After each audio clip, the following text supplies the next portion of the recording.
everybody, it's time to LOL. Listen out loud, that is. It's time for Anime Jam Session with DJ Ranma S, Mako-chan, and Ari Rockefeller. Hey everybody, welcome to Anime Jam Session, episode number 720. We are that podcast that talks about anime, games, conventions, the fandom, geek stuff, and everything in between. I'm DJ Ranma S. I'm Ari Rockefeller. And I am Mako-chan. And how is everybody doing tonight? Yeah. I can barely hear you, Ari.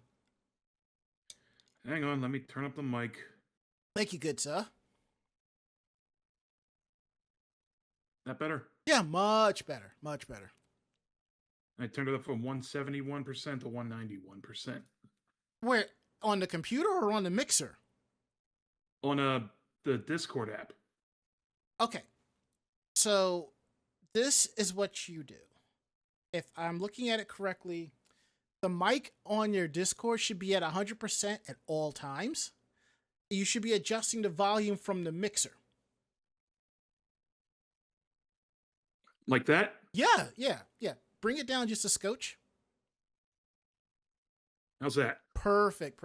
Yeah, I was just telling this to Brad from Pod Culture, like right around the time we started 2DX. He was asking. I think this was after we started doing 2DX, and I said the volume was off, and I had to explain to him that when you plug in a mixer or interface, that device is automatically set at 100. Anything that runs in and out of it, keep it at 100. The volume's across the board. Now, the mic or the gain, you turn that down from the device itself. That's what you do. Because if you have the input at 100 and the application is at 100, that gives you a wider range to adjust the volume bit by bit, as opposed to where if the volume's everything is like at 50 and you turn it from the hardware, that'll just make things way too loud. It's granular adjustment. So, because let's see, mic hardware is at 50% on the mixer itself. And if I'm looking at the mic settings in the software, I actually have it set I have it all the way down to 20. So since I'm like right here at the device, at the microphone, it shouldn't be that bar. So, anywho, audio mixing and engineering 101. I am no expert. I am no genius. I just know from what I have learned from trial and failure and explosion and things blowing up in my face. Hi. Ooh, it is sweltering. I cannot wait till this heat wave breaks, because I'm not trying to put the air conditioner in the window, because that's not until like June, or actually towards the end of June going into July. So enough about that. Let's get the show rolling. Did you guys hear that? Hear what? I just cracked my knuckles and they were really loud on my end. I don't think so, but did you hear that though? Hear what? There you go. Somebody opened a door outside and I can hear it, but evidently, as long as it's not picked up by the microphone, that's fine. So that's the way I look at it. So, like, there have been times we've done a show and there's been sirens outside my window, and like 90% of the time, y'all have never heard it. Ooh, Lord, it is sweltering. If I was in here by myself, that door would be open. Anywho, enough about that. We're live tonight, week of May 19th, 2026, right here on Twitch TV. We're here live from Tuesdays to 9 to 10:30 p.m. Eastern. You can always find us at Twitch TV/Anime Jam Session. We're also proud to be part of the Voice of Geeks Network at VogNetwork.com. And you can catch them on Twitch at Twitch TV/VogNetwork. They kick things off on Sundays at 8 with the Bobby Blackwolf Show, followed by OLR 2DX at 9. And then we wrap up the programming day with our show Tuesdays at 9. And please come hang out in our Discord, vognetwork.com/Discord. Every show that's part of the Voice of Geeks Network has their own channel. So come through and hang out and have a good time, Enjoy it while you can. Anywho, now we got that out the way, I am going to kick things over to Mako-chan. How was your week and day? Not horrible, I guess. I was dog sitting this weekend. So I got to hang out with the doggo Hmm. and basically do nothing. So it was a perfectly fine weekend. But is that what you do normally? Well, no, normally I hang out with my cat and do nothing. Yeah, So there's a difference. I got to change it up a bit. The fact that you actually left the house. Well, yeah, pretty much. But yeah, I mean, I was cuz mom went out of Mhm. town, so I was watching her, and that's all I really had planned for last weekend, and Hmm. didn't have anything planned for anything else cuz I work, and by the Mhm. time I get done with sitting at the computer, I really don't feel like sitting at the computer anymore. So then I just go and sit in the living room instead. You know what'd be cool? You've watched Star Trek Next Generation, right? Yes. You know the sound effect when the doors open, the whoosh sound effect. Yeah. You should have that for your office door. But my office door stays open, Hmm. so it wouldn't really whoosh. You'd never hear it. But it'll be kind of cool, and we have like the logo on the door that says "comms." You know. No, if I was gonna do anything geeky to this door, Mm-hmm. it would be the TARDIS. So, Well, and it would be one of those like hidden library type doors. well, yeah. I've seen the office. It is bigger on the inside. Yeah, it's not a bad size. Oh man. Oh. Ari, how was your weekend day? Well, I did get paid today, and Ching. I had the last 2 days off, which was good because I was traveling up and down the road for work. Like, most of the week. I mean, you still get paid. It's the closest I would get paid for commuting to work. Mm. I just stayed home and recuperated these past 2 days, and I definitely had to put the air on, both days because not having it on when going upstairs. Oh God, this second floor felt like an oven. No, I believe I believe you. It's like when I come home from work, it's nice when I come in and close the door, but as I go up the stairs, it gets a little bit warmer. Then when I get into the second floor, everything is nice and cool. It's just that when you come into my room, it's almost like a sauna. Now you gotta Yeah, I'm understand. not a fan of that. Well, you gotta understand a couple of things. Number one, when you walk into my room, the television is right there, and then immediately on the wall on the left is the computer. That stays on all day. And there has been a couple times where I've actually shut my machine off. Like during those very bad heat waves, I shut my machine off. Yeah, because you don't want it, getting cooked. Right. If I was back in my old place, it would not have been a big of a deal because my old apartment was like 3 times the size of this room, and it was cool air. I just think because of the layout of all the furniture I have in here, cool air is not going to properly circulate. So I'm just figuring, as Mako said before the show, this heat wave is going to break after the rainstorm tomorrow, so it should be fine. Because again, I'm not trying to put the air conditioner in the window tomorrow. So. Mm. I also pulled the shut up phone. Mm. I also pulled the trigger and got Retro Rewind on Steam, which is the game where you run a video rental store in the That game 1990s. looks so fun. Oh, it is. I've been watching a couple of people play it on Twitch, and Mhm. it looks hilarious. And the one thing that everybody says is they want a game expansion for it. Well, they have art. Oh, you mean like video games and whatnot? Yes. Because when you get your store level high enough, you could put in arcade games and whatnot.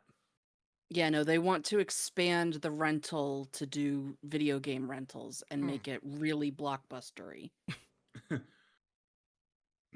Though I've had some issues with mine for whatever reason. Like moving the mouse to actually, change your field of view, that doesn't work, which is weird because every other function on the mouse works just fine. I was just, running at a fixed, camera angle, just blithely looking northwest as I run all around. Mm. But I had, like, I tried asking the Discord for it. I tried asking their Reddit for it. Got no help. Trying to search retro rewind bugs on Google, bought a bunch of nostalgia fuel podcasts and Instagrams and whatnot. So I just decided, the hell with it. I have a third party controller around here. I'll just hook that up and go with that. And it's been working. That's good. My my video store has a white and red motif, as you can probably assume. But yeah, it's nice remembering that these are 1990 prices and motifs and whatnot. And I don't know how much you guys go for dramatic irony or whatnot, but you can like decorate like the inside of it with different posters and like signs and whatnot. One of them that I have is a just a neon marquee sign, and I put on it, "Physical media is eternal." Well, from what I've been reading, physical media is, I'm not saying it's making a comeback, but it's sort of like you say, coming back in style, because evidently Gen Z and Gen Alpha are really liking the fact of buying tangible things like that. And having ownership of them and not being and not the whole and rejecting the whole "you will own nothing and like it." Wait, hold on. My millennial ass says says fuck you and your hold on. Oh boy. I will get to that in a sec. But also, Gen Z and Gen Z are shopping in malls, so maybe we might start seeing a resurgence. Who knows? Now, as for the whole, how did you call it again, Ari? Like, think one of the big execs said, like, use the phrase "you will own nothing and like it." I'm like, the hell with that. Ari, I hate to tell you, but that exec is right. And I'm going to tell you the same thing I've probably mentioned before, and I've probably mentioned on this show before, and other forums. When it comes to anything digital that you quote unquote buy, you are not buying it from most services. You are renting it. You are borrowing it. Only thing you really bought is a license to play or listen to it. Because according to the end user license agreement, which has changed over the years, from where you bought it, it's yours to keep, to you bought it, it's yours to keep, you can't copy it, to where you have a digital license to play this video game or to listen to this album, and we will revoke it at any given time. You might say that's unfair and illegal, but it's all 100% legal under the eyes of the law, because if you do not accept that EULA, you cannot install that game or whatever program to watch that video or play that movie. Now, if you have alternate ways of getting it, by all means, hey, handle your business. But I'm just telling you, that's the way it is. And it kind of is fucked up. And you're right. There have been times where, like, I think Sony had an issue with one of the studios, and because of the licensing, they pulled everything out of the Sony store. And if you had a license to watch whatever show or movie it was, that was pulled from your personal library as well. That is some wild shit. It sucks to think about. I know. That's why, in a way, I like watching my streaming anime, because imagine how much money I would have shelled out to buy half of these series I'd only watch once and again. If I'm only going to do that, I'm only doing it with select shows and animes and stuff that I truly, truly love. Like, I'll say this. I absolutely love the Super Mario Brothers movie. How many times have I watched it since I have bought the copies of the movie? At least twice. And both times I watched it streaming because I didn't want to pop in the Blu-ray to watch it. But if I ever happen to lose Peacock, I'll have a copy of it. So, you know. Yes, that Nestle exec is incorrect. That's a different story. That's what it boils down to. And the funny thing is, everyone argues that is incorrect. But if you read the EULA, it says it there, and people are just, you know, is what it is. These are the same people. I could go on for this, but we're not going to. All right, I didn't mean to interrupt. Please continue. That was it, really. Okay. Just, you know, throwing like I've turned my video store into a self-aware, the comedy. You know what I mean? Hmm? Like like the Wedding Singer. He's like, now stop jinxing now take off my Van Halen t-shirt before you jinx the band and they break up. Well, And then they broke up. The whole dramatic irony thing, remember? I know. Yeah, I've heard about this game, Retro Rewind, but I probably will not buy it because I used to work in a mom and pop video store. Have too many bad memories? It's really fun. Not that it's bad memories. I actually had fun watching, working in that store. It's actually really fun, and the best part is the porn dealer in the back in the back alley once a week. Twice a week. Tuesday and Thursday. Twice a week, Tuesday and Thursday. The titles for those movies are hilarious.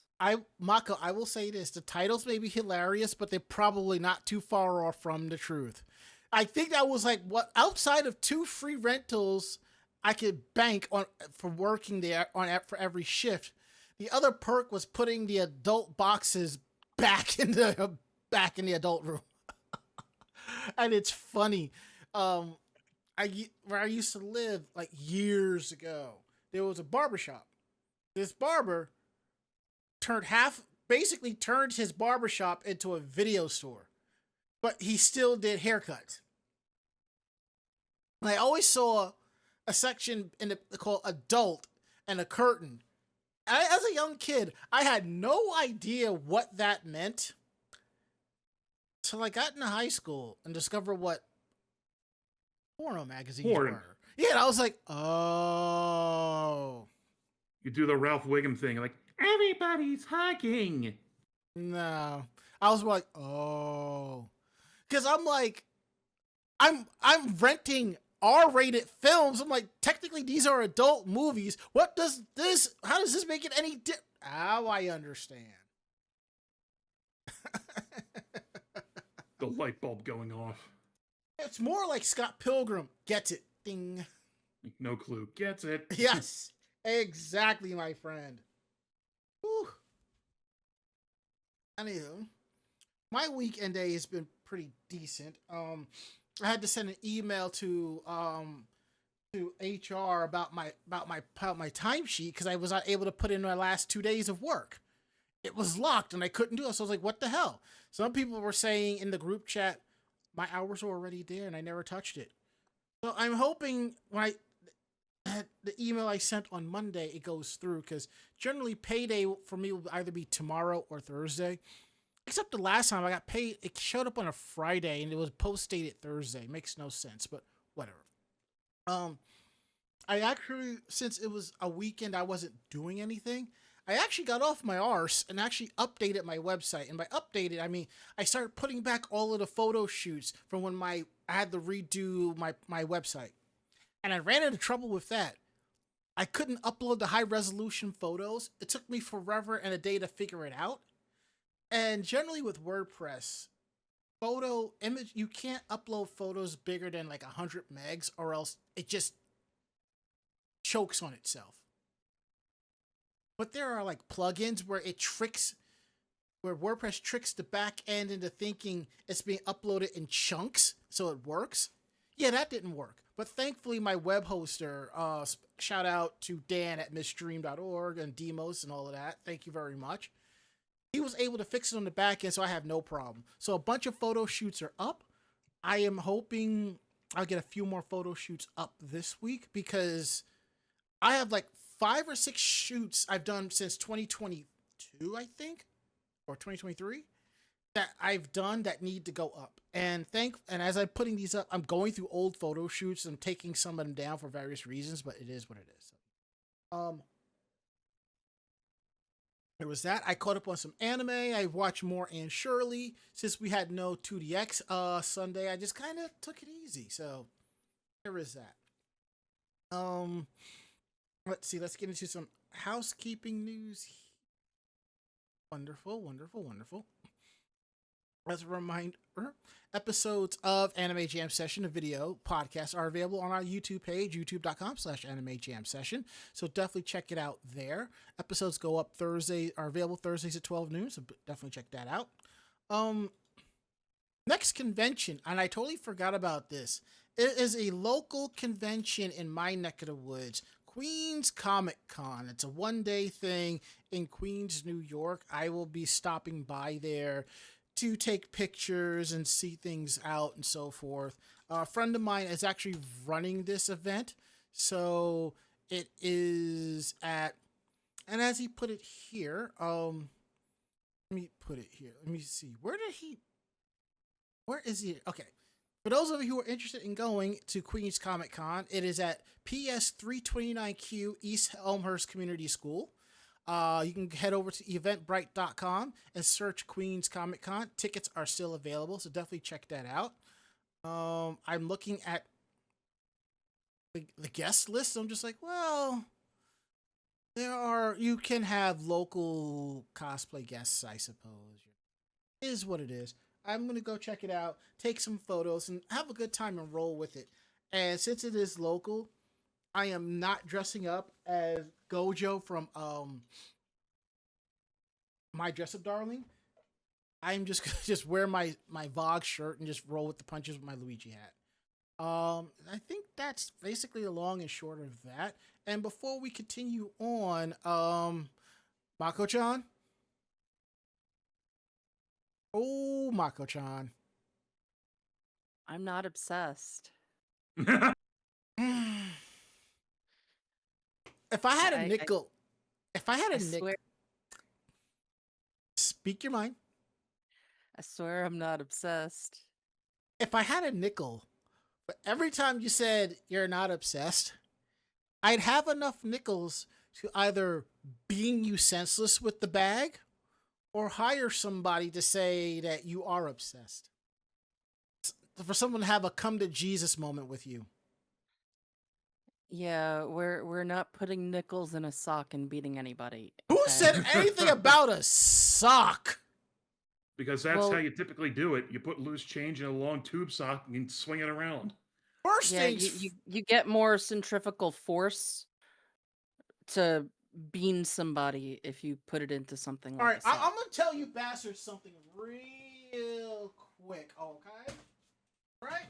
Hikari-chan, yes, I would. You see this? You see this? You think this is a sock? This is a small bag I will beat you with, lady. No, you don't. See, you don't need all of that when you're using the sock. For you, That's I the do. point of the sock. No, that's the point of the sock. Have you not watched any, prison movies or shit like that ever?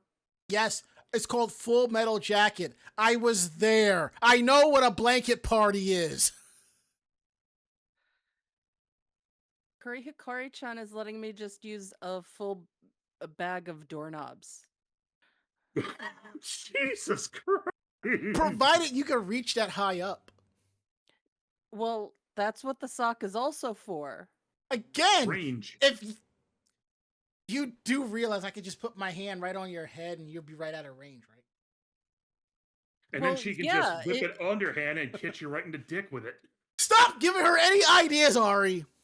I need him to give me these ideas. These are just, common sense.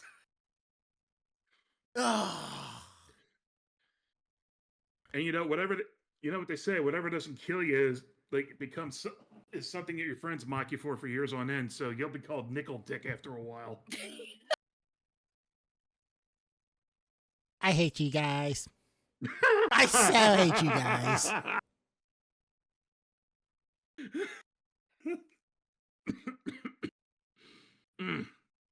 Oh god.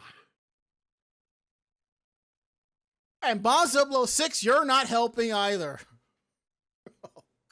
See, the thing is, we all forget that I have known Ranma for quite a while. Yes, you have. So if there was going to be any way to bring him down to my level, I would be kicking him in his knee. Because I already know that that is a weak spot for him. You evil bitch, you. This is what happens when you have a friendship as long as ours. We know where the bodies are buried. That's okay. I'll just call your mother. We don't need to bring that bitch into this. She's dealing with enough shit on her end, all right? I just got a message from her saying there's bone in the dog poop. Congratulations. Oh, God. Yeah, my mom's dog that I was dog sitting this weekend, when my mother got home, she stole an entire chicken wing out of my mother's hand and swallowed it whole. For those that don't know, chicken bones are very bad for animals because they break up into very sharp shards. So that is one of those bones that you should not be giving to dogs because it breaks up into really sharp shards. So she has been on shit watching duty since Sunday night. This is Turd Watch 2026.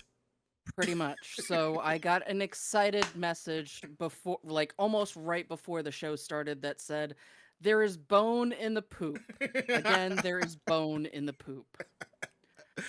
Did you start singing the Great and Mighty Pooh? No. No, I did not. But now the thought has crossed your mind. The thought has crossed my mind. But see, I also know when not to annoy the ever-loving crap out of my mother. And that is one of these times when she's dealing with dogs. You don't annoy the crap out of my mother. Exactly.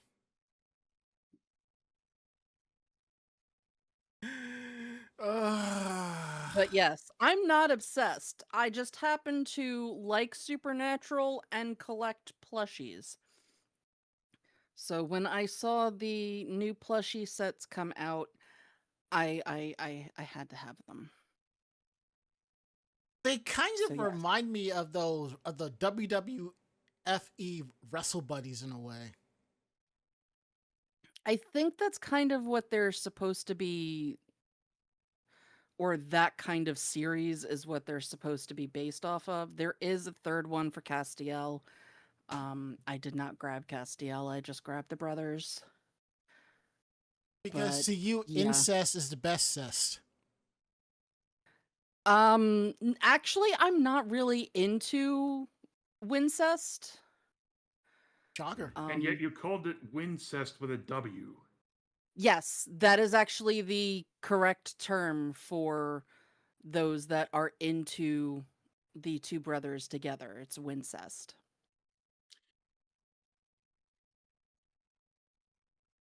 It is not my favorite of the groupings for those particular type of, fanfic. Sure. Right. Uh-huh. It does not I mean swear that I I could do feel my not hair read turning those bright. types of fanfic, just that is not my favorite of those types of groupings. No, but you will glance through it with the fancy with the fancy telescopic lenses and a cup of tea and a scone. No. Usually when I do end up reading something like that, it's because it's all orgies. Okay, there, Mistress Caligula. What? Nothing. It's not my fault that these people write stuff like that.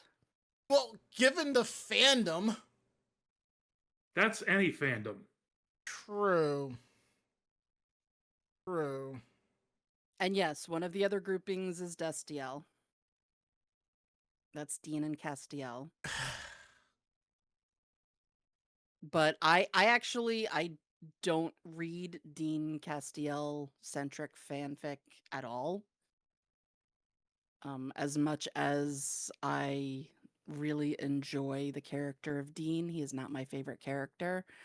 And I don't like how a lot of people write his character. So I end up reading a lot of Sam-centric stories. And when that is the case, he is teamed up with Gabriel. Thus, Sabriel. Mako, do you need a private moment? Do you need to step away from the microphone for a little bit? What do you think my work day is? Oh my god!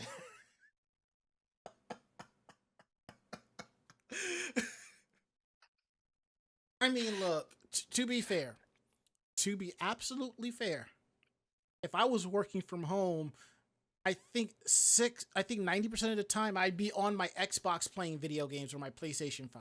Just saying. I wish I could actually do something like that, but because I'm not answering calls and doing things like that, I actually have to work. I actually have like audiobooks and crap like that playing in the background. And when I don't really want to listen to actual books on audio, I put my fan fiction on audio. So that can get really interesting, and I'm really glad I live by myself. Yes, because for some reason I can hear you playing one of your audiobooks voiced by Alan Rickman. That would be interesting. I know. There are a couple of different stories that I would not mind listening to Alan Rickman do them. If not Alan Rickman, Jeremy Irons, and There's a lot more that I wouldn't mind Jeremy Irons. As I've said, Jeremy Irons can sit there and read the phone book, and Oh. I would be very, very happy. oh god damn it. He doesn't even have to be in the same zip code I am in. He can just, sit behind a screen talking into a microphone so that I can hear him reading the phone book. And I will be a very, very happy person. It's like Jeremy Irons can sit down somewhere, have a cup of tea, and start reading. Mako-chan will stop and go, "There's a disturbance in the force." All right, last one to throw out at you because I like teasing you. Liam Neeson.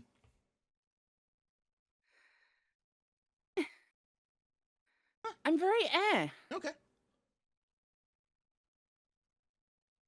Fair enough. Yes, thank you, Bobobo-6. Opera glasses. That's what I was looking for. The phrase opera glasses.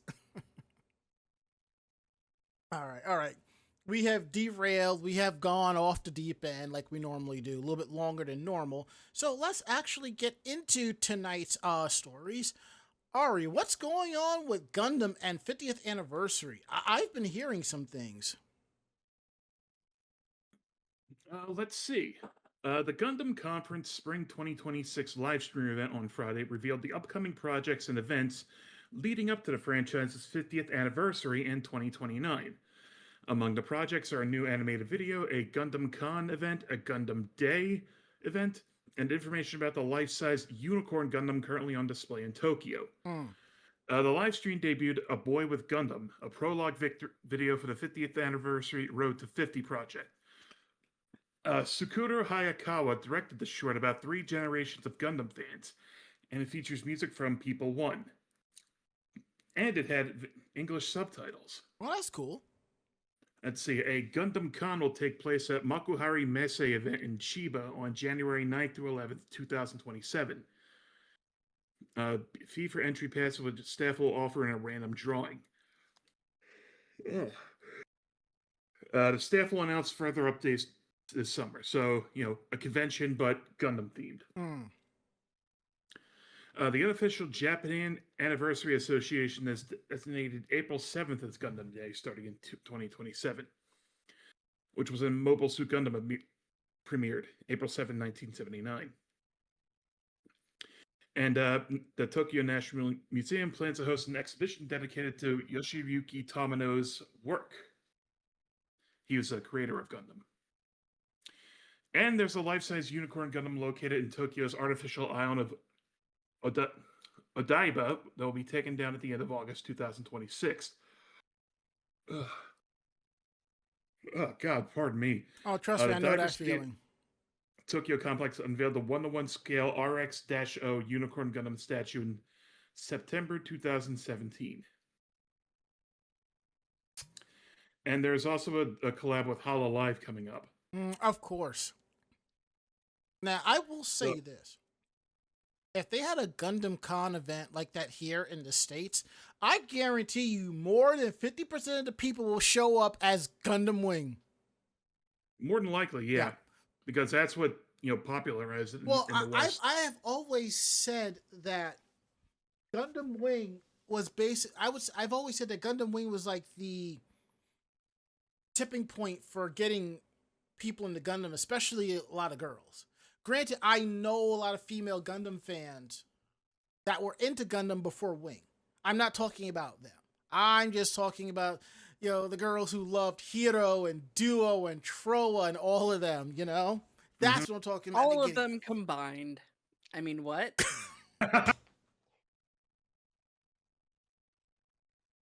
Mako-chan, I tell you to get your mind out of the gutter, but that was just me being a freaking hypocrite. Yeah, pretty much. Yeah.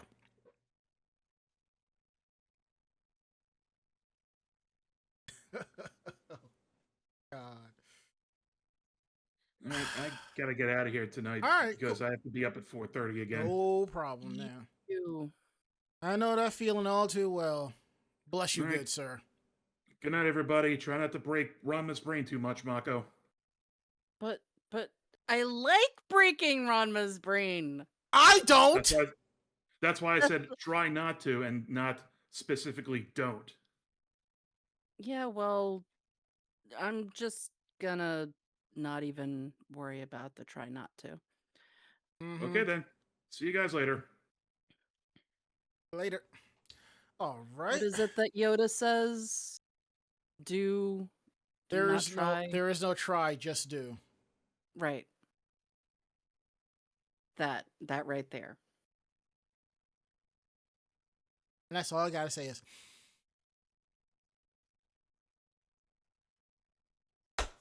Anywho, let's talk about our next story here. Bobobo-bo-bobo-bo. Try saying that phrase like 5 times fast. No, thank you. And it's kind of funny. Before I get into this story, I gotta tell you. Now, Yes, Siatabiri, do or do not, there is no try. That's what it is. Do or do not, there is no try. Thank you, good sir.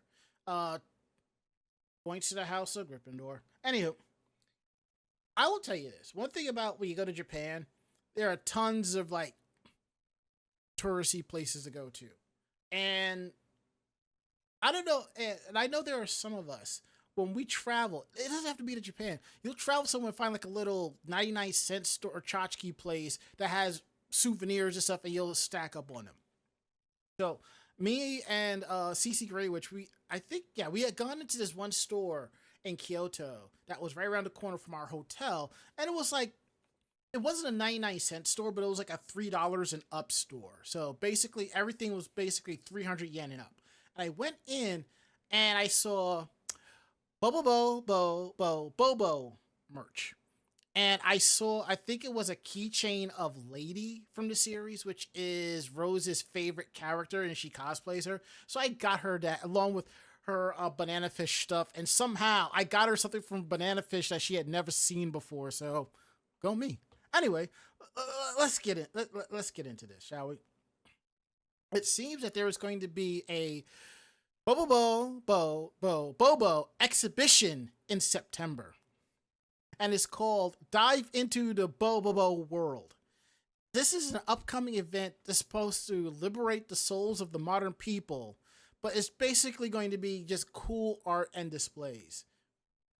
Now, not much information has been revealed at this point, but according to the official website at toei.anim.co.jp/lp/bobobo/world, and I will put this link in our group chat. I mean, our Twitch chat, so you can definitely check it out for yourself. This event is a training program for Hajikalistes or Wiggins specialists, if you prefer. And there is a visual of Bobobo doing his thing, which is kind of cool. This event is running from September 30th to October 17th at the Sunshine City Bunka Kaikon building in Tokyo. And it'll be at the Osaka ITM Hall January 8th to 24th of next year. It says Sunshine City Bunka Kaikon building. I have a feeling that's probably right next to the mall in Ikebukuro, so I might check it. I might look it up later. Actually, let me do a quick search for this, and then let me map this out. If I think if it's where it is, yep, yes it is. Yes it is. The Sunshine City Bunka Kaikon building. It is right next to Sunshine City Mall and the hotel, because there is a massive Sesame Street store there that I remember going to. So it's there. Called it. Thought it was kind of cool. Anyway, let's get back to this story here. The original manga by Yoshio Sawai ran in Weekly Shonen Jump from 2001 to 2005, and there was a sequel manga too called Shinsetsu Bobobo-bobo-bobo in the same magazine from 2005 to 2007. In 2003, Toei released an anime adaptation which ran for 76 episodes, which was dubbed and shown on Cartoon Network and part of the Toonami block. This series takes place in the year 3000X, and it follows Bobobo and his friends as he fights back against a hair-hating emperor of the Chrome Dome Empire. To save citizens from being shaved bald, our heroes baffle their foes into submission with their bizarre powers, including Bobobo's ability to use his nose hairs as whips. Now, there is another reason why I took this story. Years ago, when Anime Next was a thing, we actually did a Bobobo skit. Mako, can you guess the song that we did the skit to? I'm pretty sure I have seen this skit. It's on the YouTubes. I cannot remember what song was used, though. Hair. That's right. And the fact that I threw that costume together in a couple of weeks, and I'm walking around backstage as Bobobo, and everybody that I know that's had no idea it was me. After the skit, when I took the glasses and the wig off, people were like, "That was you?"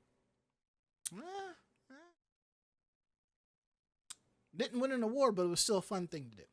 Anyway, moving right along to our next story. It's My Hero Academia.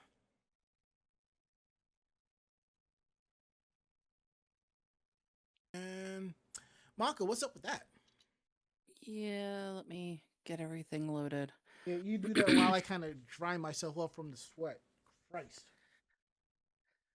So, Sony Music announced that Kenshi Yonezu's seventh single song Peace Sign, which was featured as the first core opening theme for the My Hero Academia Season 2 TV anime in 2017, has been officially certified gold by the Recording Industry Association of America. The organization awards gold and platinum certifications based on sales in the United States. The gold certification is awarded to songs that have marked the milestone of over 500,000 units.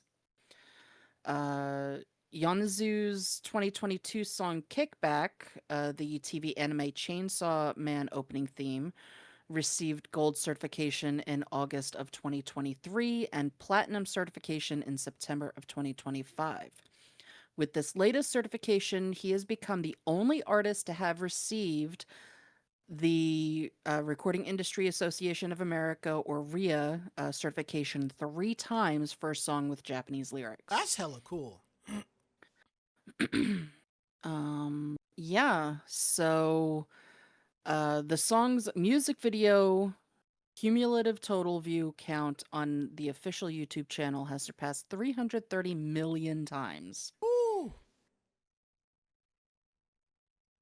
Yeah. I'm So while there are obviously a lot of songs from Japanese anime or Japanese artists that have gone gold or platinum, again, this is the first artist that has had 3 Mhm. go at least gold.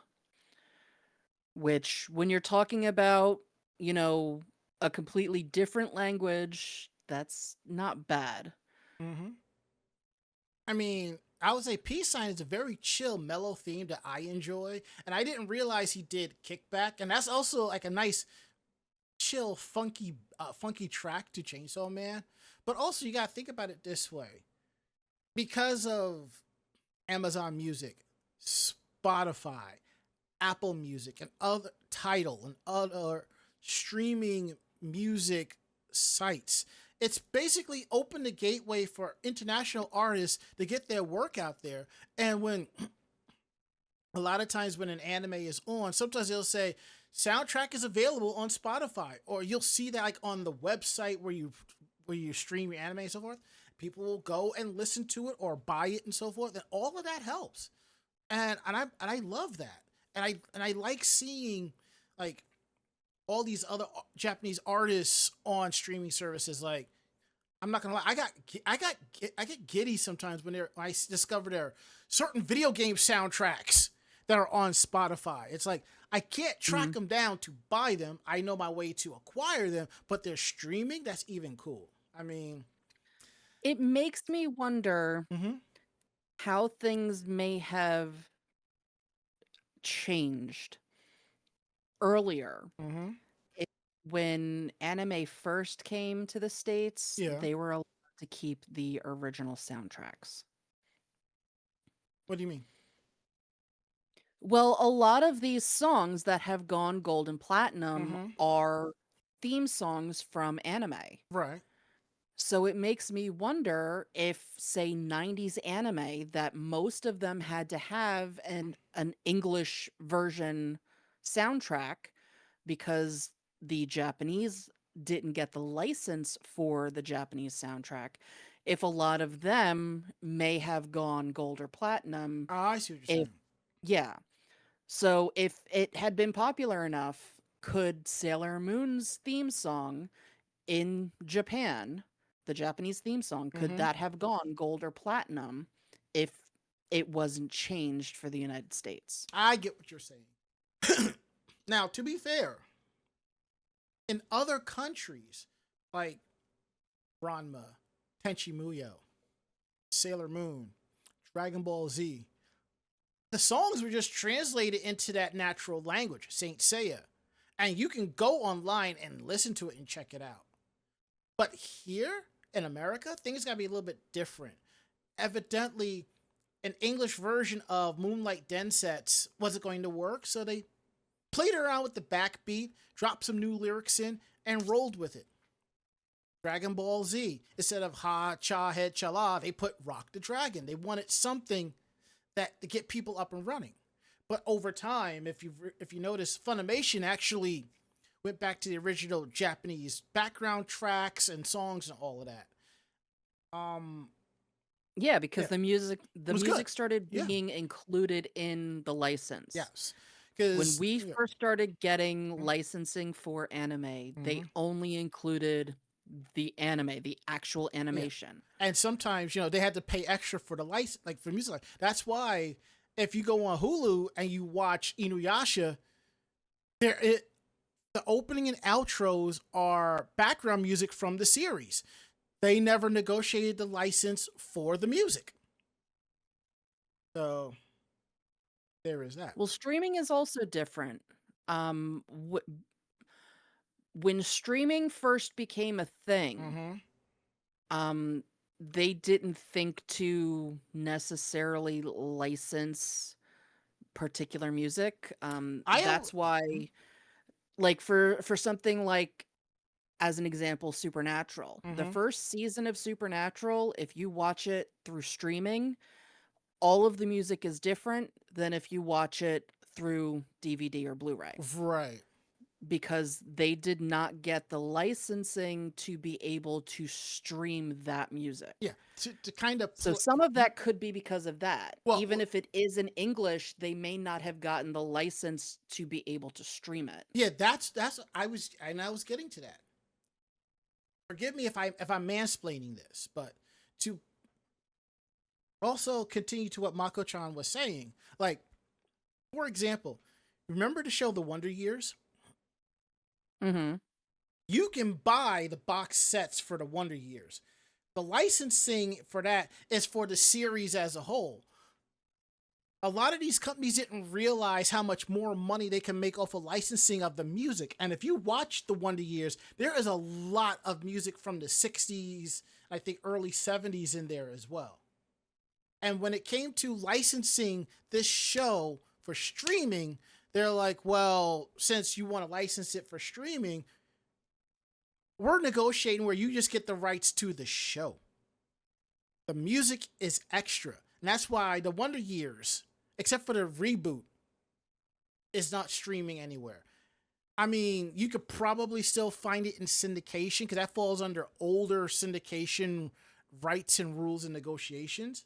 And another thing that I remember was, if you remember the cartoon Captain and the Game Master, there was an episode where Kevin was going through the fight Mother Brain. It was a complete Metroid episode.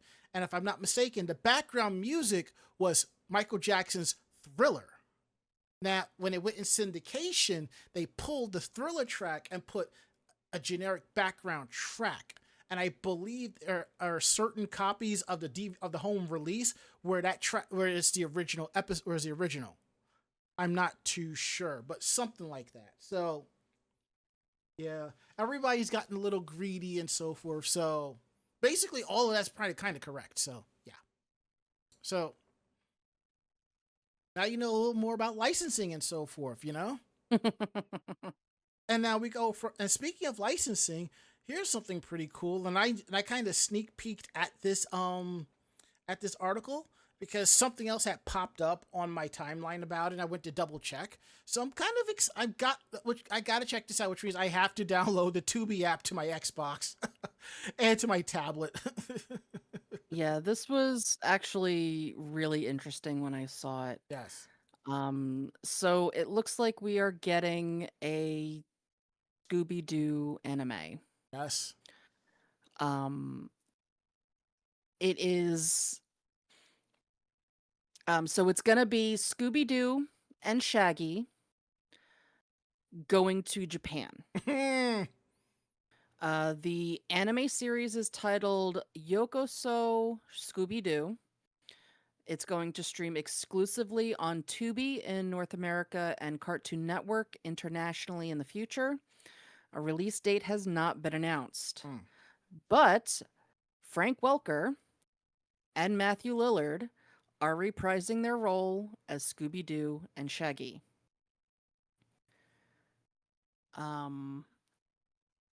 Yeah, so that's kind of awesome that they've basically already said, yeah, we're gonna do Scooby and Shaggy.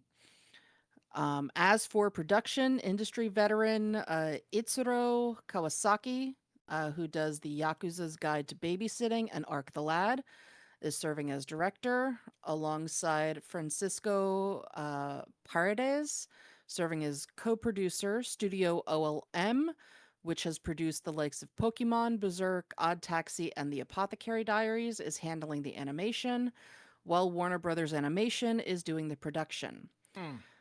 The story is described as, while visiting Japan on the ultimate foodie adventure, He's not wrong about that. Scooby-Doo and Shaggy unwittingly unleash hundreds of mythical monsters that are causing trouble across the country.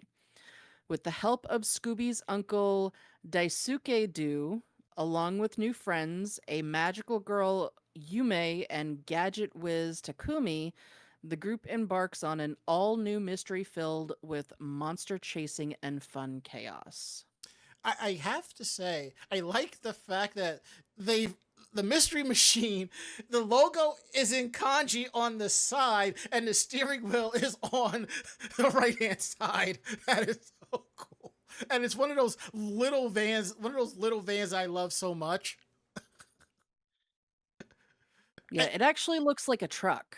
it might be a truck. You Yeah. can see it looks Yeah. like Shaggy and Scooby are actually in the back Yeah. of Yeah. like You're right. the bed of the truck. Yeah, you're right.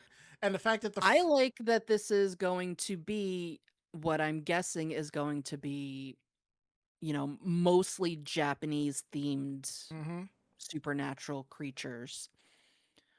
Um so that is going to be fun to go, to see them going through and dealing with yokai and stuff like that. So that's what I'm looking forward to. Can we talk about the fact that Scooby's uncle Daisuke Do is a Shiba Inu?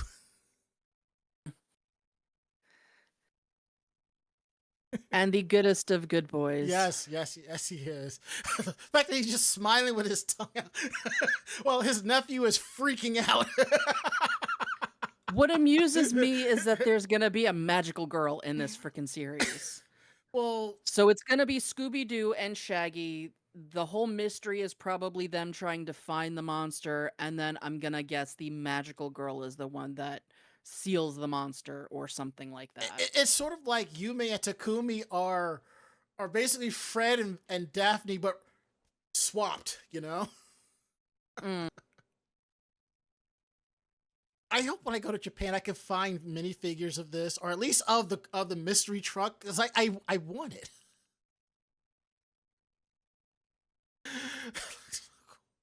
Yep, I'm definitely going to have to download the Tubi app. Yep, definitely. Well, you don't have to worry about it now because, as was said, there is no release date so far. Yeah, this will give me time to catch up on Suicide Squad Isekai. I think I'm near the halfway point. I can't believe I forgot about that anime. But anyway. What, the Isekai? Yeah, Suicide Squad Isekai, yeah. Yeah, it's only on HBO Max. I gotta finish watching the second season of Tiny Toons Luniversity. Anyway, let's get into our next story here. Talk about my one of my favorite idol series, Love Live. So it seems that the most recent Love Live incarnation anime, Love Live Superstar, is joining forces with JAXA, the Japanese Aerospace Exploration Agency. So it seems that as per the official website, that there's a launch of a collaboration project between both sides, Love Live Superstar and JAXA. It's supposed to, excuse me. Sorry.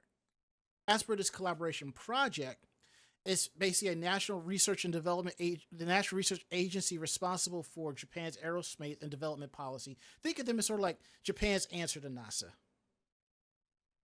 Focusing on 4 plans with major events scheduled for 2026, the anime's VA unit, Lealia, will be supporting JAXA's activities.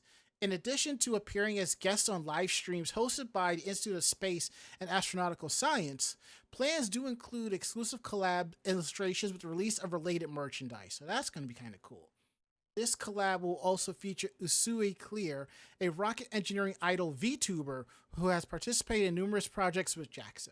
Since her debut in October 2020, she has been a supporter of space development and will serve as a bridge between Lealia and JAXA with her easy-to-understand explanations and extensive knowledge. Well, that's cool. I like that.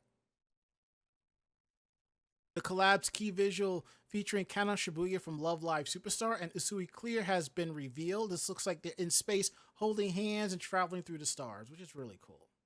The first episode of this is now available on the JAXA YouTube page, the JAXA Sakimihara official YouTube channel.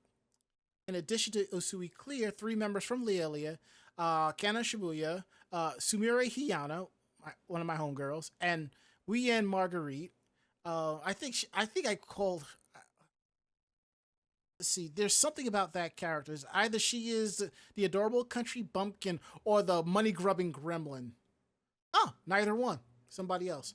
I know who this one was. She was. I think she was like Canon's arch rival in the series. So their voice actresses will appear as guests to provide an overview for each project and event. As the fourth installment of the Love Life franchise, the Superstar TV anime series aired for 3 seasons from 2021 to 2024, and I am waiting on Crunchyroll to drop a 3 volume box set for all of that. And I may have to just pull the trigger and just get them individually. Bastards.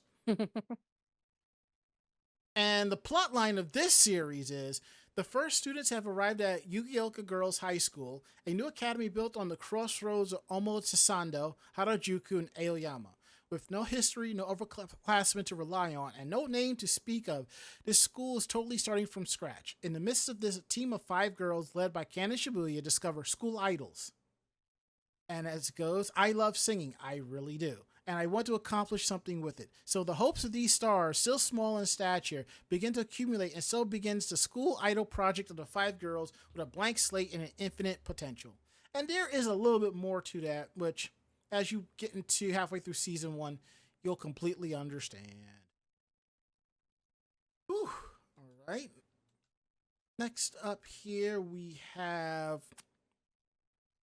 our last story about Cloverway. You know, the people that gave us the dub of Sailor Moon S and Supers, where Haruka and Michiru were cousins. Yeah, those people.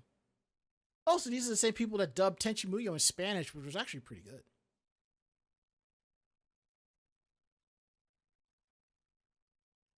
Got this one, Mako? I guess I will. Thank you. Oh, this was one of Ari's. Okay. Yeah, that's why, yeah.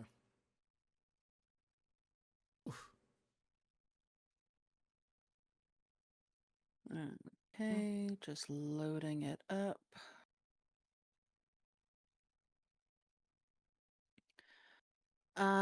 Okay. So, founder of former US-based licensing agency Cloverway, Yasuo Matsuo, has launched IP Bay, a new global studio that is focusing on producing adaptations of Japanese literature. The studio maintains offices in Hyogo, Tokyo, New York, and Los Angeles.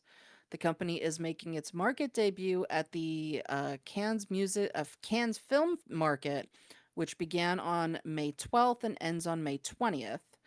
IP Bay also opened an official website, and that is ipbay.jp.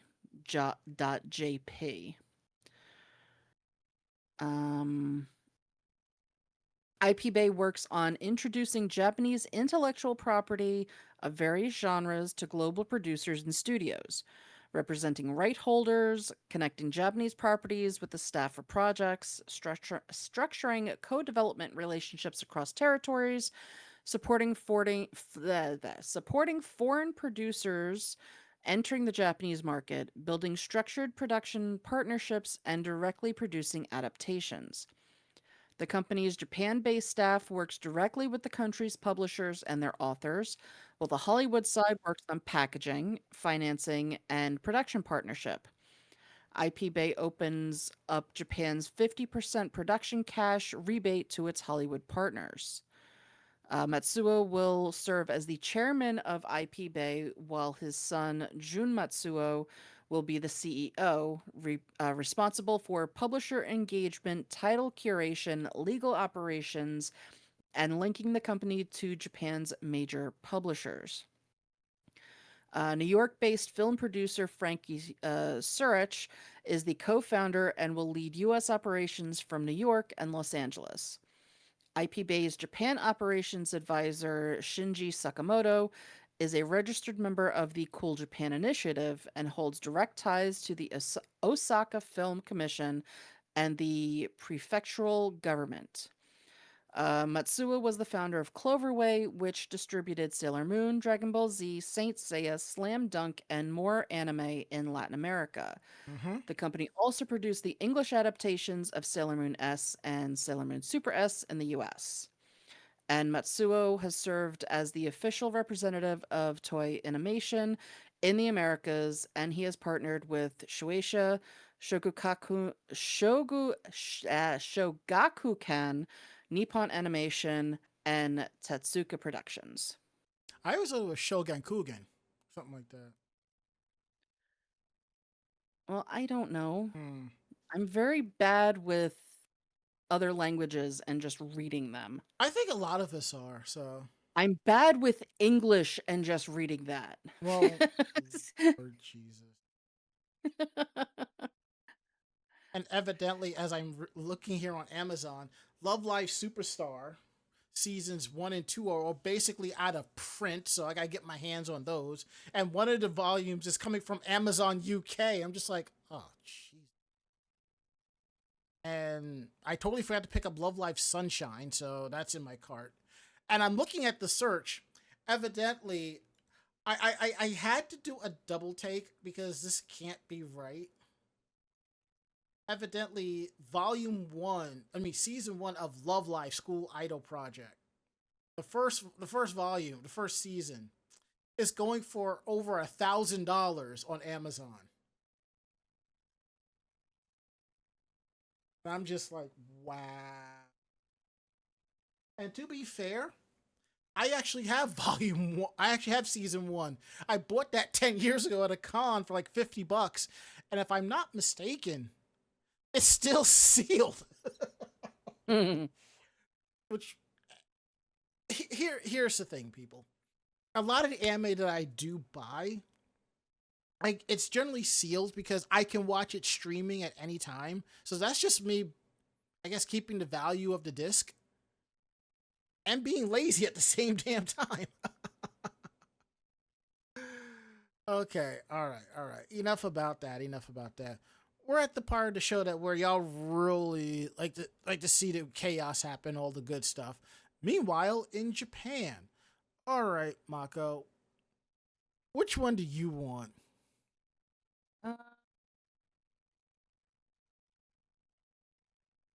kind of want to do the last one. Okay, I was kind of eyeing the second one myself, so. All right, then you do that one. Will do. Because I do enjoy some shochu. And I like this. And I like this. It seems that a shochu maker on a remote island plays music as its spirits age and the flavor varies by genre. I think that is cool.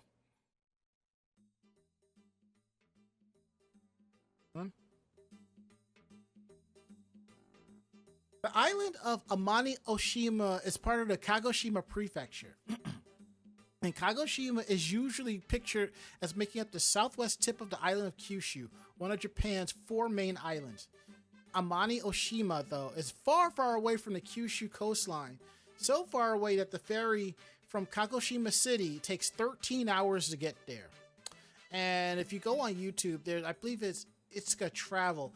She travels on different ferries from city to city, and it's like a 12-hour trip, and it's actually kind of cool. With this remote location, Amani Oshima is famous for its lush mangrove forests, beautiful beaches, and clear, sparkling ocean waters. Ooh, nice. I like that. And it's also famous for shochu, a distilled spirit with long-standing cultural connections to southwest Japan. Specifically, Awaji Oshima's Kokuto Shochu is made with rice and brown sugar. It's highly prized, so it seems that the people behind this story went to the island to see how it was made as well as sample some of it. They contacted a shochu maker, Nishishiro Shuzo. They've been in business for 99 years, and they were given a tour of the facility and a tasting, which is really cool. Despite being around for nearly a century, Nishihara Shuzo is still a family-run operation and was told that the fourth-generation owner of the business would be the guide. With shochu being a high-alcohol drink with an old-school vibe, the mental knee-jerk reaction was to expect a stern-looking, silver-bearded gentleman, but instead it was a woman named Serena Nishihira and her friendly smile. It's kind of cool. In addition to being a skilled shochu distiller and businesswoman, she is also a musician, which is something that will come into play later on. In the beginning, she led the people on the tour, and they started with the distillery's production area. The shochu is made from rice, so steaming the grains is the first step in making it.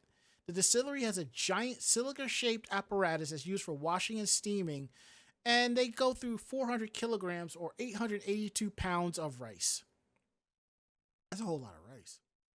Once it's cooked, it's taken out of the drum and sprinkled with koji, a fermentation triggering type of mold that's used for making sake. The rice is then put on racks in a temperature-controlled environment for initial fermentation. The next morning, the rice is put into jars with yeast and water to ferment for another 5 days. It's not a step that all shochu makers do, but it's a key element for Nishihara Shuzo. After its time in the pot, the mixture is transferred into tanks and combined with liquefied brown sugar, and then given another 2 weeks to ferment. Wow, that's a whole lot of fermentation going on. And that becomes fermented mash, which is distilled. And it seems it takes about a full year for this to age. I'm just like, wow. Start to this point is 3 weeks, and then the final step is a year. Wow. From 400 kilogram load of rice, Nishihara Shuzo can produce roughly 800 1.8 liter bottles of shochu, which is 60.9 ounces. Some of those bottles ended up in the distillery's tasting room, which is the next place where the tour has taken them. The tasting room has chairs, a projector, and a screen set up for group events and other music performances. And that was really cool. There was a selection of the company's products, and they were extremely enjoyable. But then our hostess, our guide, led the people through a door and a back room where they saw shochu barrels with speakers attached to them. And these are not mini speakers that you might set up in your kitchen to listen to tunes, but we're talking about concert-size amps. Wow. This is where Nishihara's sonic aging project takes place.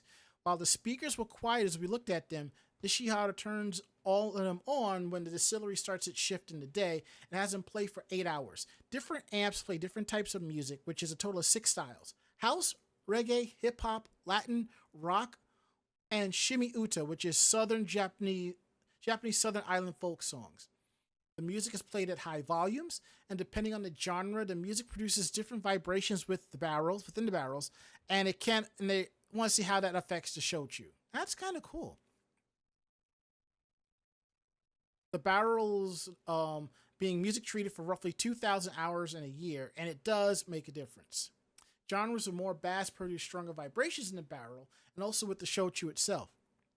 That increased interplay between the container and the contents causes the wood to have more significant influence on the color and flavor of the shochu that's aging inside.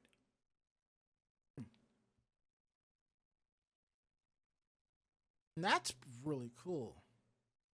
Out of the different 6 genres, Nishihara says that the reggae produces the strongest vibration and the shima uta has the softest. And there is a taste difference. The reggae shochu was darker in color and had a rich flavor with some notable bitter notes from the wood.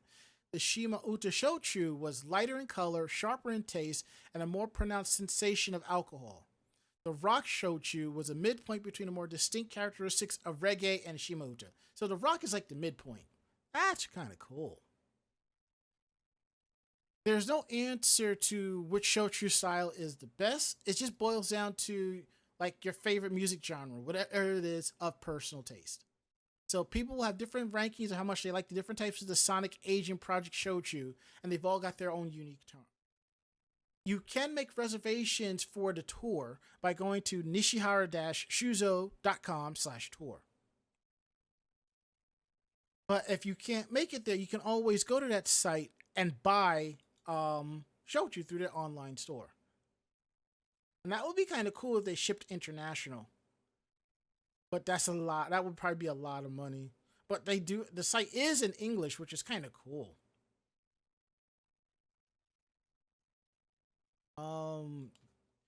Dealers, retailers. Ah, you can go. You can drink and buy in Hokkaido, Kanto, Kansai, Kyushu, and Amami Islands. For me, it would have to be Kanto because that's basically Tokyo and so forth. And there are a few places here. Huh. 7-Eleven actually a few 7-Eleven places actually carry it for purchase. I think that is cool. And they also list a couple of places where you can actually try it. And if I'm not mistaken, there is a distillery right by let's see under Railway Hotel. There is a distillery near here, yeah, that I was looking to check into, so I'm going to cross-reference and see if they have it. Yeah. Hitashino Brewing Tokyo Distillery. I'm going to check later and see if it's on this list. I don't see it on this list, but it'd be kind of cool if it was. If not, I will see where the closest spot is and travel there. Check it out. So that's kind of cool. Possible success. So music infused shochu. The reggae shochu would be a hit in New York City. Yes, it would. Yes, it would. All right, Mako-chan, it's on you. Okay. Yeah, so this has been making news all over the freaking place. Yeah. Yeah. So Japan's Ikawa City Zoo attracted worldwide attention earlier in the year as animal lovers around the world heard about Punch, a newborn monkey who, after being rejected by his mother, bonded with an IKEA orangutan stuffed animal. Though Punch is the facility's most famous residence, it has other adorable animals as well, such as alpaca, capybara, and lesser pandas. However, and this is a quote from this article, despite the Ichikawa City Zoo not having any donkeys, there unfortunately were some jackasses at the zoo last weekend. On Sunday morning around 10:50 a.m., a man wearing a full body costume resembling a business suit and an emoji-style head climbed over the fence of the habitat where Punch and the other Japanese macaws lived. Macaws, I would guess. I never know how to pronounce this frickin' monkey name. As he walked around, the animals fled to the top of their climbing rock, and a zoo employee came to remove the man. Other workers restrained the costumed man's companion, who had been recording a video of him from outside the habitat, and the zoo contacted the police, who came and took the pair into custody. Good. The two men, aged 24 and 27, told the police they were American citizens, although investigators have not, as of the time of the writing, publicly confirmed that piece of information. They have both been arrested on charges of forced obstruction of business, the standard charge for disruptive and or intimidating behavior in or around places of business. After being taken into custody, one of the men said, "I do not want to answer questions, and I do not think I should have been arrested." Are you kidding me? A spokesperson for the zoo, in speaking with reporters, countered with, "This is beyond the bounds of common sense. I'm surprised and baffled that someone would do something like this." Thankfully, no monkeys were harmed in the incident, but with orderly conduct and cute animals both being things Japan is very fond of, online reactions to the incident have been pretty much universally furious. Toss them into a cage with a crocodile or bear instead. Yes. Put them in with some lions. Yes. It's It's unforgivable for them to do this just as Punch is integrating with the rest of the monkeys. If you had the guy in the costume and Punch both take an IQ test, I'm pretty sure Punch would get the higher score. Mm-hmm. Deport them and never let them into the country again. Please don't let them go because they're foreigners. Please prosecute them. Please stop letting people get away with things like this without taking them to court. Please make them pay fines for disrupting the zoo's operations. Again, as of the writing of this article, the two men's nationalities have not been publicly confirmed. The online reactions, though, still reflect a growing sense of exasperation for transgressions of this nature and should serve as a warning to anyone considering engaging in such asinine behavior that getting off with a slap on the wrist might be becoming a less likely outcome than it was in the past. Mm-hmm. See, that's just as bad as that rich bastard that was throwing rocks at that seal that got arrested by the feds. That was fucked up. Yeah, and from what I am seeing, it was confirmed it was two American nationals. I'm not surprised. I see. This is something I talk about when I do my panels about going to Japan. There'll always be somebody doing stupid shit from this country, and we gotta be on our extra best behavior, ranging from people blasting their speakers on the train systems to getting people to dance at shrines when it's not appropriate to this dumb shit right here. Oh god. Before my last trip, I was watching videos about this and I was just like, I hope I do not run into these people because they don't want none. The quote AJ Styles theme, they don't want none. Yes.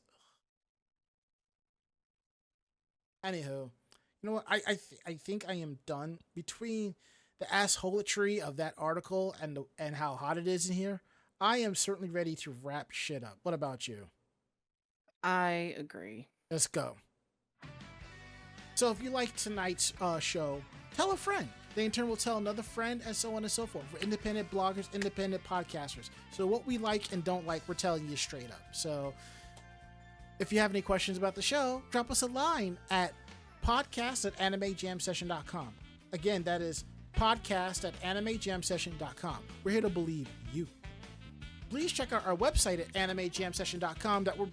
We're bringing more stuff back, and we're making it nicer and neater. So we appreciate you sticking around for that. And if you check out our website, you will find our weekly podcast, cosplay tips and tricks, cosplay interviews, anime reviews, editorials, convention reports, links to our YouTube and Facebook pages of cosplay and convention coverage, all that and more at animejamsession.com. Bonzo 6 at work in the AC for the next 30 minutes and into the NYC night heat. I feel you. Believe you me, I do. So, if you like the podcast and you're listening from like our website or something like that, we encourage you to subscribe to the show. You can find us anywhere where podcasts are available. And to our friends on our social media pages, thank you so much for following us, liking, and showing support. We are Anime Jam Session on YouTube, Twitter, Facebook, and Blue Sky. And if you're here with us, down below are interactive links to our Stream Elements, our Streamlabs, and our Ko-Fi. And yes, we know what's going on with Stream Elements. Whatever they end up doing, we will let you all know. So if you click on those links down below, you can donate a few dollars directly to our way. We appreciate that. If you want, you can always cheer us on with bits. You can also sub to the channel or give out gift subs. So now I'm going to go around the room for last words. Mako-chan. I am looking forward to having a 3-day weekend. I'm going to have to agree with that too. Even though I'm kind of busy with stuff, I'm still going to enjoy my 3-day weekend for obvious reasons. And if you don't know, you'll soon know. Anywho, that is it. End of list.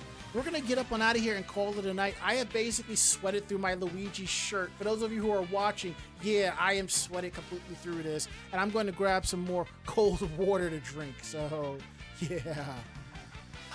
That's it. We are out of here. I'm Ranma. And I am Mako-chan. Great fight, great night. See you next week. Good night. Say goodnight, Mako-chan. Good night, Mako-chan. Perfect. Awesome. We are getting out of here. See you all next week. Ooh, it is hot.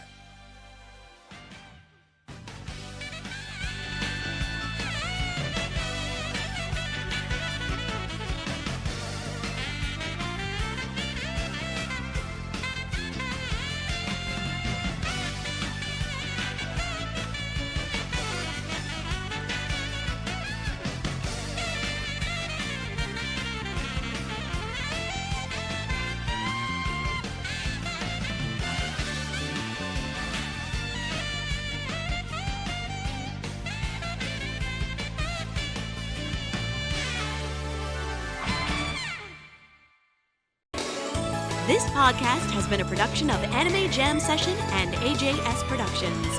No fanboys and fangirls were hurt, maimed, shot, electrocuted, or pistol whipped in this episode. For now. The views, opinions, and thoughts expressed on this show do not reflect the staff or the network as a whole. But we're still right, damn it. For transcripts of this episode, start typing. Check us out at animejamsession.com and vognetwork.com for more information about us and other programming. Jamatane!